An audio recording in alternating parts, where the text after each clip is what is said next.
Music games used to be a niche genre before they got beaten into the ground by the likes of Guitar Hero and Rock Band, releasing wave after wave of plastic peripherals. But there used to be a series that was not only the original pioneer, but can still be found in arcades across Japan today. Beatmania by Konami was the first of many music-inspired games they released.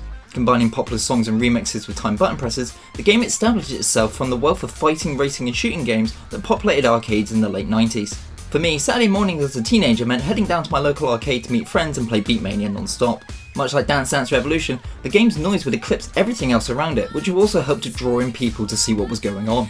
So it was awesome when Konami released a home version of it for the PlayStation. Complete with plastic turntable, it finally meant that I didn't have to keep popping in 50p every time I wanted to retry a song or try and beat a high score. Whilst we only got one game released over here in the UK, Japan got them released quite frequently. The way they released them, you can look at them as expansion packs or DLC by today's standards. But there was one release that piqued my interest way more than the others. Beatmania GB for the Gameboy Colour is a handheld version of the same game, and whilst it's impressive that they managed to get this onto a little cartridge, the actual implementation can leave something to be desired. The same basic premise is still here. You choose a song to play, hit the notes as they scroll down, and try not to miss any so as to not fail. It's the same 5 buttons and turntable to press, but reworked to make use of the limited controls the Game Boy has. There ain't no attachment to use a regular Beatmania controller here, so you better get used to the layout quickly, as much like the arcade and home counterparts, the game can get complex when choosing harder songs.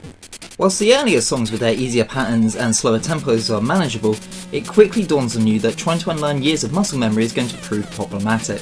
It also doesn't help trying to play on such a small screen, as half is dedicated to the note lanes while the other half is dedicated to the score and the animations.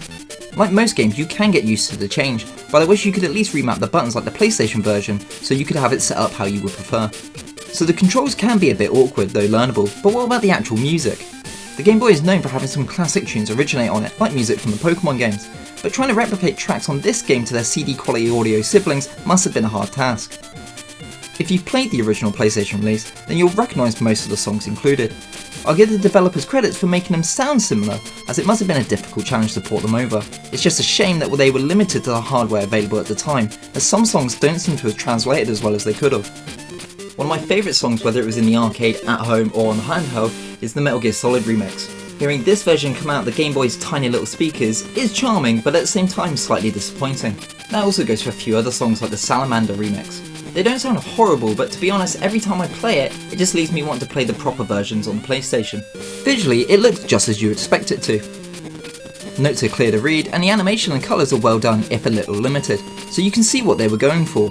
Playing this on an original Game Boy Colour can be difficult due to the amount of black used on the screen, so as with any game, finding a good light source is recommended. I can't even imagine trying to play this in the back of a car on a journey, because it wouldn't have been easy at all. These days though, it can be overcome by using a Game Boy Advance SP or Super Game Boy, so it does make what you're seeing a little bit easier. Mode-wise, you have your standard arcade mode, a GB mix where you play predetermined playlists, and a versus mode if you can find someone else with a copy of this. You can unlock more songs by getting higher scores in both arcade and GB mode, but if you suck like I do, thankfully this version has a password system which will grant you access to everything. Overall, it's a unique spin on the regular Beatmania formula.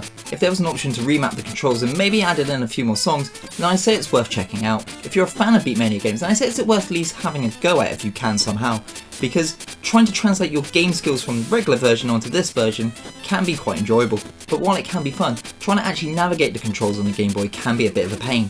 If anything, it feels like a bit of a novelty, much like the Beatmania keyrings I used to see when I was much younger.